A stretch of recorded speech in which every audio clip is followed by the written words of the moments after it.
قریش کے لوگ تھے، رب ذوالجلال نے ان کو رغبت دلائی کہ وہ سردیوں کے اندر یمن کی طرف سفر کرتے تھے اور گرمیوں کے اندر ملک شام کی طرف سفر کرتے تھے، اور سارے لوگ ان کو اہل حرم کہتے تھے، ان کا ادب و احترام کرتے تھے۔ چنانچہ قرآن مجید فرقان حمید کے اندر سورہ قریش کے اندر رب ذوالجلال نے ارشاد فرمایا لِإِيلَافِ قُرَيْشٍ إِيلَافِهِمْ رِحْلَةَ الشِّتَاءِ وَالصَّيْفِ۔ اب اس جہالت کے دور کے اندر بھی حضرت سیدنا خدیجہ الکبریٰ رضی اللہ تعالیٰ عنہ طاہرہ کے لقب سے یاد کی جاتی تھی، اور بڑی باہمت اور بزنس مین اور بہت بڑی تاجرہ تھی۔ جی ہاں، جیسے دیگر قریش تجارت کرتے تھے ویسے یہ خاتون بھی تجارت کیا کرتی تھی۔ آپ کی سہیلی ہیں ایک حضرت سیدنا نفیسہ رضی اللہ تعالیٰ عنہ، آپ کی شان کے حوالے سے آپ نے اس بات کو نقل کیا، فرماتی ہیں کہ آپ متقیہ تھی، بارشہ تھی، بڑی ذہانت تھی، زیرک انسان تھی، ہمت تھی اور با حوصلہ عورت تھی، اور آپ جہالت کے دورہ اور شر و فساد کے دور کے اندر بھی طاہرہ کے لقب سے یاد کی جاتی تھی۔ اب دن گزرتے چلے جا رہے تھے، سال بیتتے چلے جا رہے تھے، میرے آقا علیہ الصلوۃ والسلام بھی ملک شام کا سفر جو ہے وہ کرنے کا ارادہ رکھتے تھے۔ ابو طالب اس وقت ان کی جو کنڈیشن تھی وہ اتنی قوی کنڈیشن نہیں تھی۔ انہوں نے اپنے بھتیجے سے عرض کی، اے بھتیجے، میرے پاس اتنا مال و متاع نہیں ہے، غربت کا نے ڈیرا لگایا ہوا ہے، اور کہاں سالی جو ہے وہ مسلسل قائم ہے اور بڑھتی چلی جا رہی ہے۔ میرا مشورہ یہ ہے کہ تم جاؤ حضرت خدیجہ کے پاس اور ان کی پیشکش کو قبول کرو۔ حضرت خدیجہ یہ انویسٹ کیا کرتی تھی، مداربت کیا کرتی تھی، لوگوں کو کام دیا کرتی تھی، اپنا مال و متاع، ساز و سامان کے لدے ہوئے اونٹ تجارت کے طور پر لوگوں کو دیا کرتی تھی۔ لوگ لے جاتے، جا کر ان کو بیچ آتے اور نفع اٹھاتے تھے۔ اور حضرت خدیجہ کو یہ بھی معلوم تھا کہ نبی آخر الزمان صلی اللہ تعالی علیہ وآلہ وسلم کے اخلاق کریمانہ کتنے حسین ہیں، آپ کی راست گوئی کتنی اعلیٰ کردار کی ہے، آپ امانت دار ہیں، آپ دیانت دار ہیں۔ اس جہالیت کے دور کے اندر بھی آپ صادق اور امین کے لقب سے یاد کیے جاتے ہیں۔ جب یہ اوصاف آپ سنتی دیکھتی تو ساتھ میں دل میں یہ تمنا آتی، یہ خواہش آتی کہ پتہ نہیں نبی آخر الزمان صلی اللہ تعالی علیہ وآلہ وسلم میرے ساتھ مداربت کرنے پہ راضی بھی ہیں یا نہیں، میرے ساتھ مداربت کریں گے یا نہیں کریں گے۔ جب یہ سوچتی تو اب رک جایا کرتی۔ ایک مرتبہ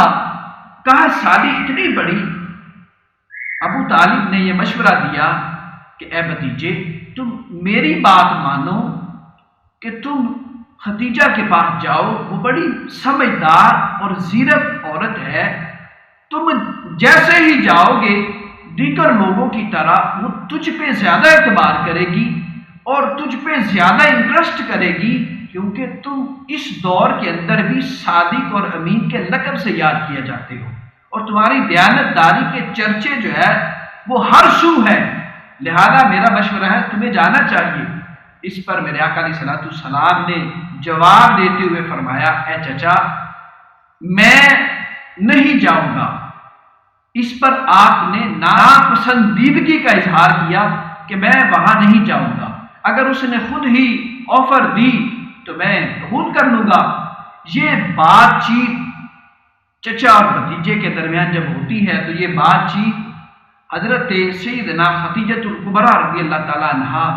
کو پہنچ جاتی ہے۔ جب یہ بات چیت آپ کو پہنچتی ہے تو دل میں تمہارا خیال آتا ہے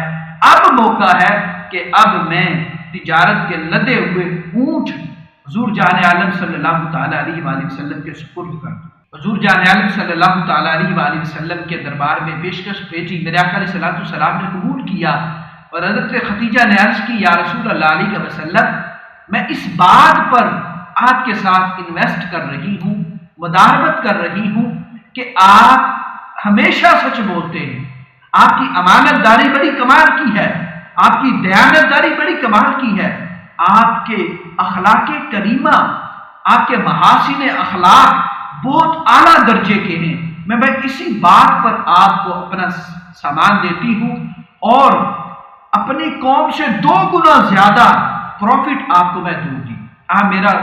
مال تجارت لے جائیں، ملک شام جا کے فروخت کر دیں۔ حضور جان عالم صلی اللہ تعالیٰ علیہ وسلم نے پیشکش قبول کی، اور اس پر ابو طالب نے کہا، اے بھتیجے، یہ اللہ نے تمہیں وسیع رزق دیا ہے، لیکن مجھے خدشہ بھی ہے کہ یہودی تمہاری جان کے دشمن ہیں، لیکن مجھے یہ پسند نہیں ہے کہ میں اکیلے کو ملک شام کے سفر پہ بھیج دوں، لیکن حالات کچھ ایسے ہیں، غربت کچھ ایسی ہے، اب میں اس پہ راضی ہوں کہ تم جو ہے وہ مال تجارت لے کے چلے جاؤ۔ حضرت خدیجہ کے چاچاؤں میں سے لوگوں کو یہ ترغیبات دلا رہے ہیں، یہ بتا رہے ہیں کہ حضور جان عالم نور مجسم صلی اللہ تعالیٰ علیہ وسلم کا ادب و احترام کرنا ہے، آپ کی بات کو فالو کرنا ہے، جو آپ کہہ دیں اس کو سر تسلیم خم کر کے قبول کر لینا ہے۔ اور پروٹوکول یہاں تک تھا کہ حضرت خدیجہ نے اپنا غلام جو آپ کا خادم خاص تھا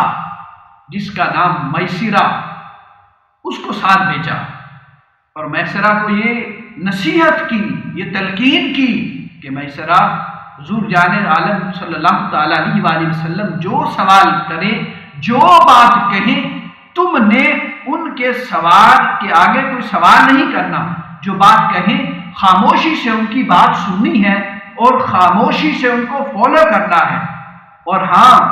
جو راستے کے اندر معجزات دیکھنا وہ مجھے ضرور بتانا۔ حضور جان عالم صلی اللہ تعالیٰ علیہ وسلم جب شام کی طرف قافلہ جب سفر کرنے لگتا ہے تو حضور جان عالم صلی اللہ تعالیٰ علیہ وسلم پر بادل جو ہے وہ سایہ کر دیتے ہیں۔ قافلہ چلتا جا رہا ہے یہاں تک کہ ملک شام بصرہ کے بازار میں جب قافلہ پہنچتا ہے تو حضور جان عالم صلی اللہ تعالیٰ علیہ وسلم ایک درخت کے سائے کے نیچے آرام کرنے کے لیے رک جاتے۔ نستورہ نے جب دیکھا نا درخت کے نیچے ایک آدمی بیٹھا ہوا ہے، نستورہ پہلے میسرہ کو جانتا تھا، اس کے ساتھ ہیلو آئی تھی، اس نے پوچھا کہ یہ درخت کے نیچے کون بیٹھا ہوا ہے؟ کہا اہل حرم میں سے ایک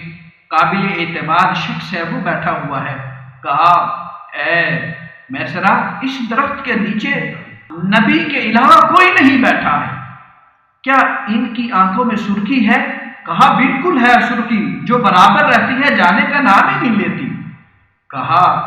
یہ وہی آخری نبی محمد مصطفیٰ صلی اللہ تعالیٰ علیہ وسلم ہے، اے کاش کہ میں اس وقت تک زندہ رہوں جب یہ اعلان نبوت کریں گے۔ پھر وہ نستورہ قریب آتا ہے اور حضور جان عالم صلی اللہ تعالیٰ علیہ وسلم کے قدموں کو بوسہ دیتا ہے، اور آپ صلی اللہ تعالیٰ علیہ وسلم کی شہادت کی گواہی دیتا ہے، اور آپ پر ایمان لے آتا ہے،